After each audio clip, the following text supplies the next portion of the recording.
PSG Fan TV, bonsoir à tous, bonsoir Dan. Bonsoir Onip. Quel plaisir de te revoir, surtout avec cette grande victoire des Parisiens face à Monaco, qui est quand même dans le trio de tête de cette Ligue 1.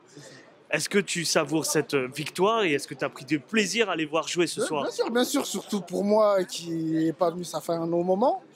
Donc pour une bonne rentrée pour moi, en tout cas clair. pour ma part, c'est un bon petit match. Après, je suivais un peu derrière ma télé, comme on dit, quand j'avais le temps. Mais franchement, je suis très très content. C'est une très belle victoire. Surtout, c'est une grosse équipe quand même, Monaco. Bien sûr. Et puis on connaît ce qu'ils propose Monaco, donc très très content. Alors, on sait que c'est une équipe assez robuste, assez physique, et on avait peur face à des petits gabarits qu'on peut avoir dans notre effectif. Il faut croire qu'ils ont été présents et qu'ils ont répondu, à cette attaque répétitive des Monégasques. Ouais, j'ai trouvé qu'ils étaient plutôt costauds. J'ai même trouvé un Joao Neves partout. Il lâchait pas. Franchement, même Vitinha aussi, j'oublie, mais Oui, bien sûr. Vitinha, bon, Ruiz, on va pas trop en parler, mais bon, il a fait pas grand-chose comme d'habitude. Mais on va pas commencer à jeter la pierre sur l'équipe. C'est tout un groupe et franchement, j'ai trouvé qu'ils étaient plutôt costauds et ça fait plaisir à voir. Alors on va parler forcément de cette attaque qui est en ce moment sur les nuages.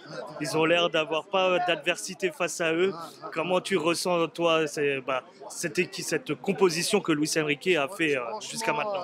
Jusqu'à maintenant, moi je suis un peu bluffé parce qu'on sent que les mecs, ils ont la dalle en fait. Ils ont la dalle, ça joue une touche de balle, ça va, rapidité. Franchement, j'ai l'impression de jouer à FIFA. Tu joues à FIFA. C'est FIFA. Ah oui, carrément. C'est FIFA. Tu appuies triangle, il part et il finit. Donc, franchement, chapeau à Lucho Enrique. Ce qu'il fait là, il propose, on ne peut pas vraiment parler. C'est fort. Est-ce que tu es d'accord avec sa philosophie au final de pas concentrer sur un seul buteur, mais que ça soit plutôt collectif, qu'il y ait plusieurs buteurs dans cette équipe? Ouais, moi je suis plutôt pour parce que ça permet de voir plusieurs palettes. Donc tout le monde marque, c'est un collectif, il n'y a pas d'individualisme. Franchement, chapeau, invaincu. Franchement, là, on peut même pas être énervé. Franchement, c'est beau à voir. On espère que ça continue. Et franchement, chapeau. Alors, ça fait longtemps qu'on ne s'est pas vu, alors je vais te parler un petit peu de ce début de saison jusqu'à maintenant. Est-ce que tu comprenais les critiques qu'il a pu recevoir, que ce soit l'effectif ou l'entraîneur, où on parlait quand même d'un Enrique out? Est-ce que tu arrives à comprendre ça? Ouais, moi, des fois, il y avait des choix où, pas jusqu'au out, mais il y avait des choix qui m'énervaient un petit peu. Mais il m'a donné raison et je ferme ma bouche, tout simplement.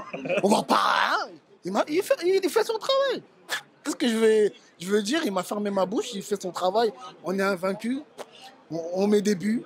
Les attaquants, Barcola, et il a repris du poil de la bête. Dembélé, je ne sais pas ce qu'il a, mais c'est un guépard, il est partout, il marque. Il n'y a rien à dire. Franchement, comme je dis, on va bien dormir en paix et franchement qu'on continue.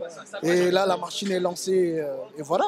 Un dernier mot pour ajouter avant cette rencontre face à Brest en Ligue des Champions. Ouais, pour Brest, j'espère la victoire parce qu'on est dans une bonne dynamique. Donc j'espère la victoire. Après, il ne faut pas oublier que la Ligue des Champions, c'est un autre univers.